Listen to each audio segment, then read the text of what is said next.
Hello friends, welcome to Story Kids TV. आज की कहानी है जादुई आइसक्रीम। कहानी शुरू करने से पहले चैनल को सब्सक्राइब करना भूलिएगा नहीं। लिली अपने माता पिता के साथ एक छोटे से शहर में रहती थी। लिली बहुत ही प्यारी और सच्ची लड़की थी। लिली के पापा एक छोटी सी बैंक में मैनेजर की नौकरी करते थे, इसलिए लिली के घर की परिस्थिति सामान्य सी थी। लिली अपने माता पिता की इकलौती बेटी थी, जो उनकी शादी के बहुत साल बाद आई थी। इसलिए लिली के पापा लिली को बहुत प्यार करते थे, लेकिन लिली की माँ उसे इतना पसंद नहीं करती थी, क्योंकि उन्हें एक बेटा चाहिए था जो आगे जाकर खानदान का नाम रोशन कर सके। तुझे इतना पढ़ा लिखा कर क्या फायदा हुआ? अभी भी तेरे पापा को ही नौकरी करनी पड़ती है। तू घर में एक पैसे की भी मदद नहीं करती, बस सारा दिन घर में पड़ी रहती है। नहीं माँ, ऐसा नहीं है। मैं कोई अच्छी सी नौकरी ढूंढने की पूरी कोशिश कर रही हूँ, पर हर जगह तनख्वाह कम मिल रही है, इसलिए मैं कब से तेरा यह बहाना सुने जा रही हूँ मैं। और अभी तो तेरी शादी करनी है, उसका भी तो खर्चा हमारे ही सर आने वाला है। काश मेरा एक बेटा होता तो वो पूरे घर की जिम्मेदारी अच्छे से निभाता। लिली अपनी माँ की ऐसी कड़वी बात सुनकर बहुत ही दुखी हो जाती है। उसे अपने आप पर शर्म आने लगती है। उसी शाम को लिली के पापा नौकरी से थक हार कर घर आते हैं और लिली उन्हें पानी ला कर देती है। क्या हुआ पापा, आज आप बहुत परेशान लग रहे हो? ऑफिस में ज्यादा काम था क्या? लिली के पापा इस बात का कोई जवाब नहीं देते और कहते हैं, बेटा जरा अपनी माँ को तो बुला कर लाना। लिली अपनी माँ को बुला कर लाती है। क्या हुआ जी, सब ठीक तो है ना? नहीं, कुछ ठीक नहीं है। आज एक साथ कई लोगों को नौकरी से निकाल दिया है, जिसमें से मैं भी एक हूँ। लिली की माँ यह बात सुनकर हैरान हो जाती है। जी ये आप क्या कह रहे हैं? अब ये घर कैसे चलेगा? ये सब इसकी वजह से हुआ है। यही हमारे घर में बदकिस्मती लेकर आई है। पता नहीं आगे क्या होगा। तुम उसे क्यों सुना रही हो? इसमें लिली की क्या गलती है? जब देखो तब मेरी बेटी को ताने मारते रहती हो। इसके अलावा तुम्हें और भी कुछ आता है कि नहीं? तो और क्या कहूँ? अब ये घर कैसे चलेगा, आप ही बताइए। ये महारानी तो कोई काम धाम नहीं करती। लिली के पापा परेशान होकर कमरे में चले जाते हैं। नौकरी चली जाने की वजह से लिली के पापा परेशान रहने लगते हैं और उनकी तबीयत ज्यादा खराब होने लगती है। उसकी वजह से उनकी दवाइयों का खर्च भी बढ़ने लगा। घर की ऐसी हालात देखकर लिली को बहुत बुरा लगता है और वो मन में फैसला करती है, अब बहुत हो गया। अब मैं हाथ पर हाथ धरे बैठी नहीं रहूंगी। मैं कुछ न कुछ जरूर करूंगी, जिससे मेरे घर वालों की मदद कर सकूं। बहुत सोचने के बाद लिली ने आइसक्रीम बेचने का काम शुरू किया। वह आइसक्रीम का ठेला लेकर रास्ते में सुबह से निकल पड़ती और आइसक्रीम बेचा करती, और जो आइसक्रीम बच जाती वो गरीबों में बांट देती। आइसक्रीम बेचकर उसकी कुछ खास कमाई तो नहीं हो रही थी, लेकिन घर का खर्च ठीक ठाक चल जाता था। लिली इतनी मेहनत करती थी, फिर भी उसकी माँ उसकी तारीफ नहीं करती थी और उसकी मेहनत से कमाए हुए पैसे लिली से ले लिया करती थी। ऐसे ही एक दिन लिली अपना आइसक्रीम का ठेला लेकर रास्ते पर आइसक्रीम बेच रही थी। तभी एक गाड़ी तेजी से उसकी ओर आई और उसके ठेले से टकरा गई। लिली के सारे आइसक्रीम नीचे जमीन पर गिर गए और उसका ठेला भी टूट गया। गाड़ी में से एक आदमी उतरा और वो लिली से माफी मांगने लगा। मुझे माफ कर दीजिए, मैंने ये सब जानबूझकर नहीं किया। क्या जानबूझकर नहीं किया?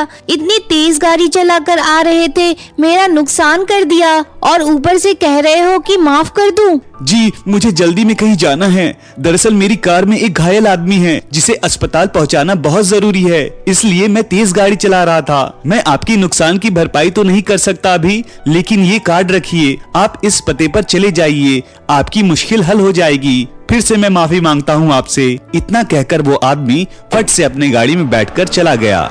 लिली सोच में पड़ जाती है, आखिर ऐसा कौन होगा इस पते पर जो मेरी मदद कर सके? मुझे इस पते पर जरूर जाना चाहिए, क्योंकि मेरा घर इस आइसक्रीम के ठेले से ही चलता है, और अगर ये नहीं रहा तो मेरे घर में पैसे आना बंद हो जाएंगे और पिताजी की दवाइयों के लिए भी पैसे नहीं बचेंगे। लिली उस पते पर पहुंच जाती है, लेकिन उस जगह पर बहुत अंधेरा होता है। जी यहाँ कोई है? अंदर से एक औरत की आवाज आती है। जी कहिए, आपको क्या समस्या है? लिली उस औरत को अपनी सारी समस्या समझाती है और वो औरत अंधेरे से निकलकर लिली के सामने आती है। लिली उस औरत को देखकर हैरान हो जाती है, क्योंकि वो औरत उड़ रही होती है और वो बेहद ही सुंदर होती है। घबराओ नहीं लिली, मैं एक जादूगरनी हूँ। तुम्हारी समस्या सुनकर मुझे दुख हुआ, लेकिन तुम चिंता मत करो, तुम्हारे जैसे नेक दिल लड़की को मैं तकलीफ नहीं होने दूंगी। इतना कहकर उस जादूगरनी ने अपनी छड़ी घुमाई और वहाँ एक बहुत बड़ा आइसक्रीम का ठेला आ गया। लिली, ये ठेला और ये आइसक्रीम दोनों जादुई है। इस ठेले को कभी भी कोई नुकसान नहीं पहुंचा पाएगा। इसको भले ही कितनी ठोकर लगे, ये कभी नहीं टूटेगा। और ये जादुई आइसक्रीम जो भी कोई खाएगा वो इंसान नेक दिल इंसान बन जाएगा और उसके मन में हमेशा प्यार और दया की भावना होगी। लिली ये सुनकर बहुत खुश हो जाती है। लिली जादूगरनी का धन्यवाद कर फिर से अपना ठेला लेकर आइसक्रीम बेचने निकल जाती है। लिली अब कहीं भी किसी को झगड़ता देखती या कोई बुरा काम करता देखती तो वो उसे अपना जादुई आइसक्रीम खिला देती, जिसे खाते ही वो इंसान सुधर जाता और एक अच्छा इंसान बन जाता। ऐसे ही एक दिन लिली अपना आइसक्रीम बेचने सुबह सुबह निकल पड़ती है और दो गुंडे जैसे दिखने वाले आदमी आपस में लड़ रहे थे। लिली ने उन्हें एक एक जादुई आइसक्रीम खाने को दी और वो आइसक्रीम खाते ही दोनों सुधर गए और एक दूसरे को गले लगा लिया और एक दूसरे के कंधे पर हाथ रखते हुए निकल पड़े।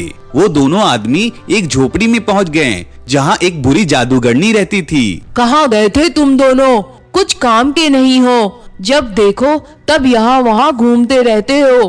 अब मैं जो जादुई पानी दे रही हूँ वो जाकर अच्छे लोगों पर छिड़क दो, ताकि वो लोग अपनी अच्छाई छोड़ बुरे बन जाएं। मुझे अच्छे लोग पसंद नहीं, मैं चाहती हूँ सब मेरी तरह बुरे बने और सब जगह सिर्फ बुराई का राज हो। लेकिन वो दोनों आदमी जादुई आइसक्रीम खा चुके थे और बदल चुके थे, इसलिए वो कहते हैं, माफ कीजिए जादूगरनी, अब हम आपकी कोई मदद नहीं कर पाएंगे।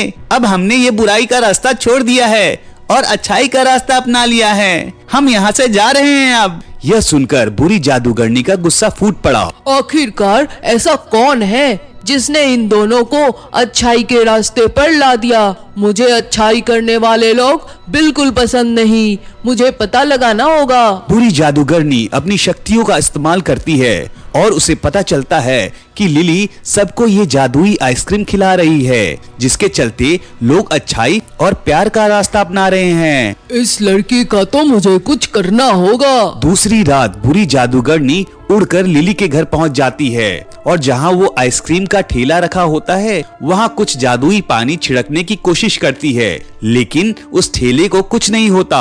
उल्टा उस ठेले से अजीब तरह की रोशनी निकलने लगती है, जिससे बुरी जादूगरनी को तकलीफ होती है और वो जोर जोर से चीखने लगती है।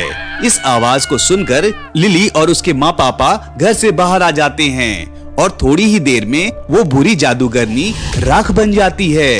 लिली और उसके माता पिता ये सब देखकर चौंक जाते हैं। तभी वहाँ अच्छी जादूगरनी आ जाती है और वो लिली से कहती है, लिली, ये जादूगरनी पूरी दुनिया में बुराई फैलाना चाहती थी, लेकिन इसका अंत करना इतना आसान नहीं था। इसका अंत कोई नेक, मेहनती और सच्ची लड़की ही कर सकती थी। और जब तुम मेरे पास मदद के लिए आई तब मुझे पता चल गया था तुम ही वो नेक लड़की हो, जिसकी वजह से इस बुरी जादूगरनी का नाश होगा।